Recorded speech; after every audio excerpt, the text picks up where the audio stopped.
warahmatullahi wabarakatuh. Salam sejahtera untuk kita semua. Video ini disusun sebagai bagian dari tugas mata kuliah Hukum Ekonomi Syariah yang dibimbing oleh Bapak Sultan Erlambang ME. Dalam tayangan ini, saya akan memaparkan materi mengenai pelaku ekonomi dalam pasar modal syariah, serta menganalisis secara mendalam sebuah kasus nyata yang terjadi di Indonesia yang berkaitan langsung dengan prinsip-prinsip hukum ekonomi Islam. Semoga video ini dapat memberikan pemahaman yang komprehensif serta menjadi bahan diskusi yang bermanfaat. Yuk kita mulai! Dalam pasar modal syariah, ada beberapa pelaku utama yang punya peran penting agar aktivitas investasi tetap sesuai dengan prinsip Islam. Yang pertama adalah emiten, yaitu perusahaan yang menerbitkan surat berharga seperti saham ataupun suku. Mereka harus memastikan seluruh usahanya bebas dari riba, gharar, dan maisir. Kegiatan bisnis emiten wajib halal dan diawasi oleh fatwa DSN MUI. Yang kedua adalah investor, yaitu pihak yang membeli surat berharga daripada emiten. Investor syariah wajib memilih perusahaan yang operasionalnya sesuai dengan syariat dan tidak boleh ikut-ikutan dengan spekulasi liar. Selanjutnya yang ketiga adalah lembaga pengelola dana seperti manajer investasi dan kustodian. Mereka bertugas mengelola uang investor secara profesional, halal, dan transparan. Keempat adalah OJK dan DSN MUI. OJK berfungsi sebagai regulator resmi dan DSN MUI memberi fatwa atas produk-produk pasar modal syariah. Yang kelima adalah Dewan Pengawas Syariah ataupun DPS yang memastikan semua transaksi benar-benar patuh terhadap prinsip Islam. Terakhir adalah lembaga penunjang seperti kustodian syariah dan penasihat investasi syariah yang bantu investor agar makin yakin berinvestasi secara halal. Nah, sekarang kita masuk ke bagian utama, yaitu analisis kasus nyata yang benar-benar terjadi di Indonesia.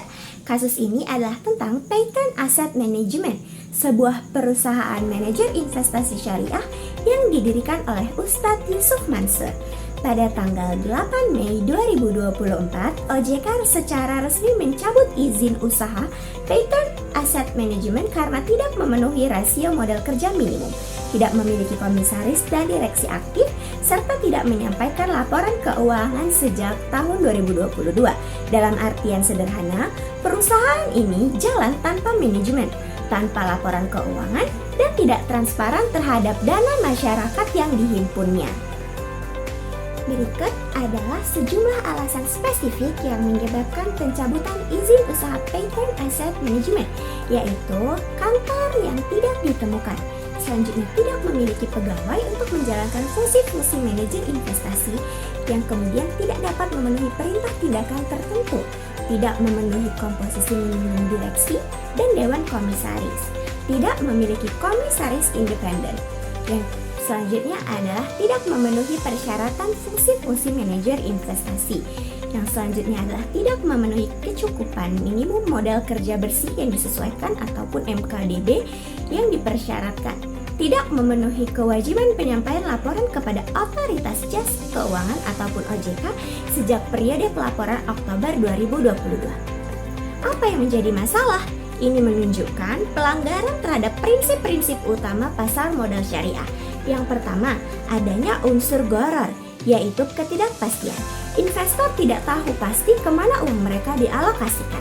Kedua, bisa mengarah kepada maisir karena dana dikumpulkan tapi tidak jelas akadnya. Ketiga, tidak adanya pelaporan rutin dan manajemen aktif juga bertentangan dengan prinsip-prinsip amanah dan transparansi yang sangat dijunjung dalam Islam.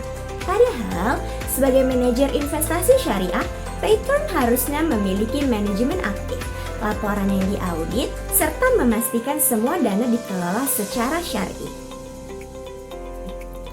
Lalu, bagaimana hukum Islam memandang hal ini? Dalam Quran Surah Al-Baqarah ayat 275, Allah berfirman, Bismillahirrahmanirrahim, Allahu ahallal bai'a wa harrama riba, yang artinya adalah Allah telah menghalalkan jual beli dan mengharamkan riba. Ayat ini menegaskan bahwa sistem keuangan harus adil dan jelas. riba, dan ketidakpastian tidak dibenarkan. Dalam kasus pattern, ketidakjelasan dalam pengelolaan dana investor dapat memicu unsur riba dan gharar secara tidak langsung. Lalu dalam hadis riwayat Muslim, Rasulullah SAW bersabda, "Man ghasya falaisa minna," yang artinya adalah barang siapa yang menipu maka dia bukan bagian dari golongan kami. Hadis ini sangat tegas, menyembunyikan informasi dari investor ataupun tidak melaporkan kondisi keuangan dengan jujur termasuk bentuk penipuan. Artinya, aktivitas pattern saat itu tidak hanya menyalahi aturan negara, tapi juga melanggar ajaran Nabi. Lalu dalam Quran Surah An-Nisa ayat 59, Allah Subhanahu wa Ta'ala berfirman, Bismillahirrahmanirrahim, Ya ayyuhalladzina amanu ati'ullaha wa ati'ur rasul wa ulil amri minkum, yang artinya adalah, wahai orang-orang yang beriman, taatilah Allah dan juga Rasulnya, serta pemimpin di antara kalian. Dalam konteks ini, OJK adalah ulil amri ataupun otoritas resmi negara dalam sektor keuangan. Ketika pattern mengabaikan kewajiban administratif dan laporan keuangan, maka itu sama saja melawan otoritas yang sah yang justru diperintahkan untuk ditaati dalam Islam. Tak hanya itu, dari sisi hukum nasional, Undang-Undang Nomor 21 Tahun 2011 tentang OJK memberi kewenangan kepada otoritas untuk mencabut izin usaha lembaga keuangan yang tidak patuh. Dan dalam Fatwa DSN MUI Nomor 20/DSN MUI Nomor 4 Tahun 2001 sudah jelas bahwa dana investor harus dikelola secara halal, profesional, dan transparan. Ketidakpatuhan pattern terhadap semua ini menjadi dasar kuat pencabutan izin. Jadi dari kasus ini kita belajar bahwa pasar modal syariah bukan hanya sekedar soal label halal, tapi soal komitmen terhadap kejujuran, keterbukaan, dan tanggung jawab. Setiap pelaku pasar, baik emiten, investor, maupun pengelola dana, harus menjalankan fungsinya dengan penuh amanah.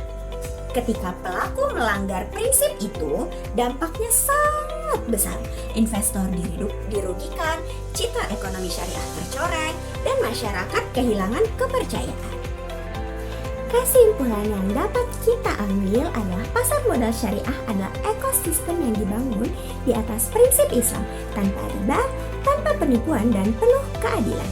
Setiap pelaku ekonomi di dalamnya, mulai dari emiten, investor, hingga pengelola dana, harus menjaga nilai-nilai tersebut. Kasus pattern asset management menjadi cermin nyata bagaimana pelanggaran terhadap prinsip-prinsip syariah dan regulasi negara bisa berujung fatal. Maka dari itu, mari kita dukung ekonomi syariah yang jujur, profesional, dan penuh integritas agar keuangan kita menjadi tidak hanya halal, tetapi juga berkah.